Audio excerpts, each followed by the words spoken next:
Hi there VC, Steve Whitty here, time for another video. Yes, I'm cracking them at a bit of a pace at the moment, so to speak.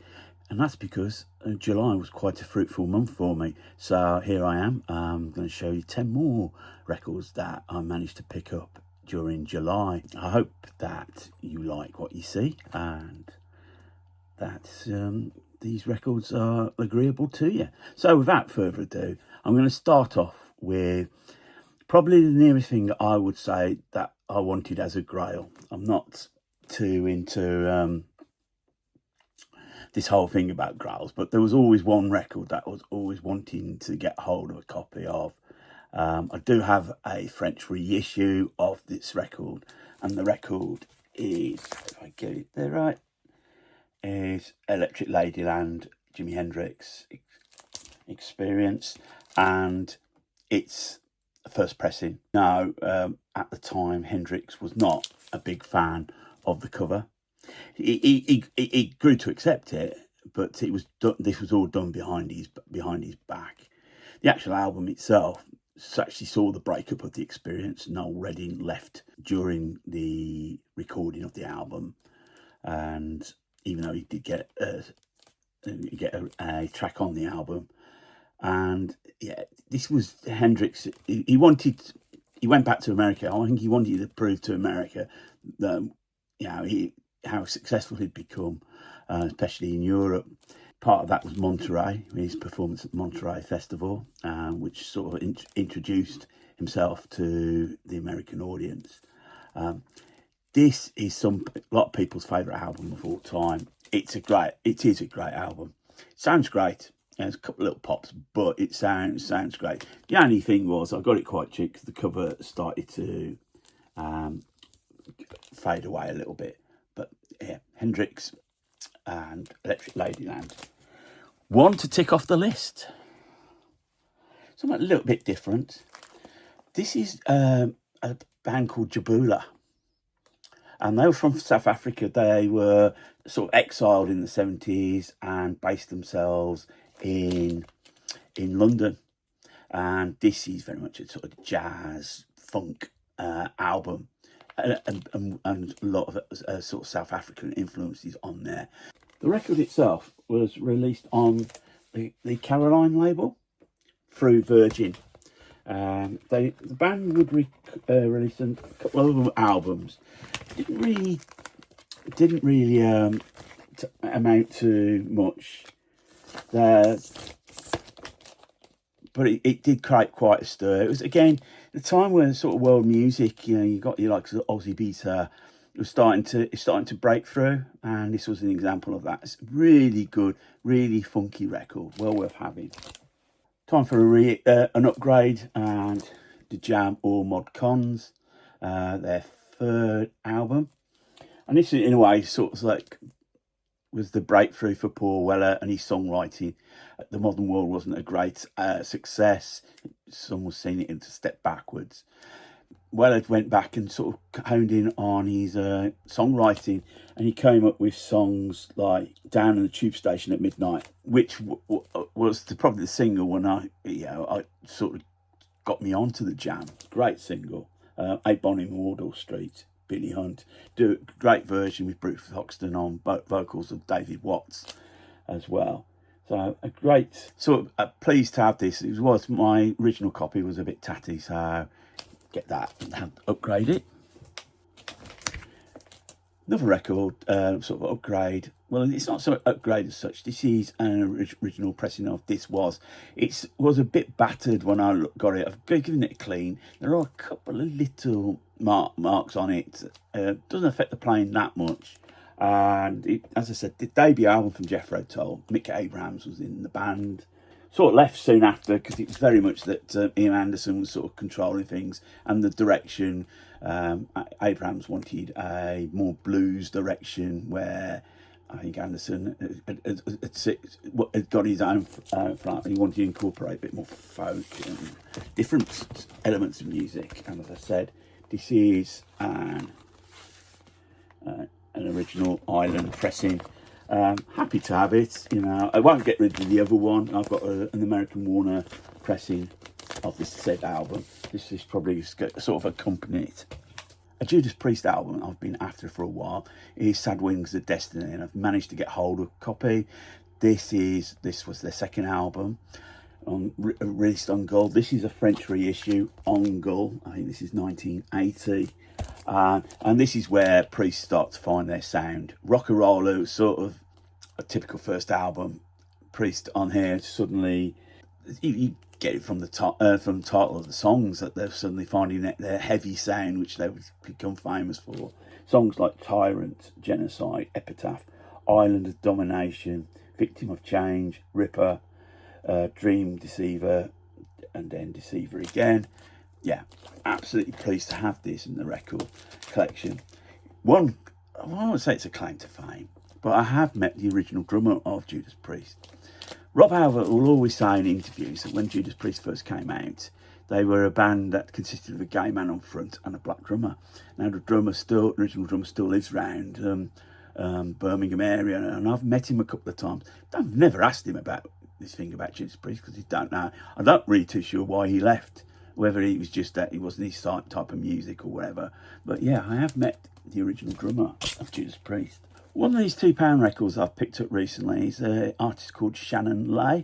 This is a record called August. Now the title is quite significant. It represents the month that she decided to become a full-time musician, quit her job. This has got some help from Ty Segall in this. I think he may have co-produced it.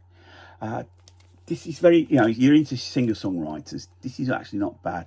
And for a £2 pick-up, sealed, it's all right. I don't think she's done anything else since, but yeah, that's not. If I see another one of her albums, I would give it a listen. Jeff Lynne, Armchair Theatre. This is his, I believe it might have been his first solo album. It came out 1990. At this point, Lynne was lauding it as a producer. He'd just done Travelling Wilburys, he'd done Roy Orbison, done George Harrison, done Tom Petty, and it sort of he put together in this album.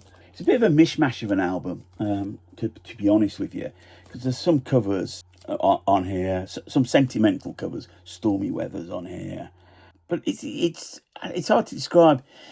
In a way, he's trying to get away from the sound of ELO, which everyone fought for, and his production sound.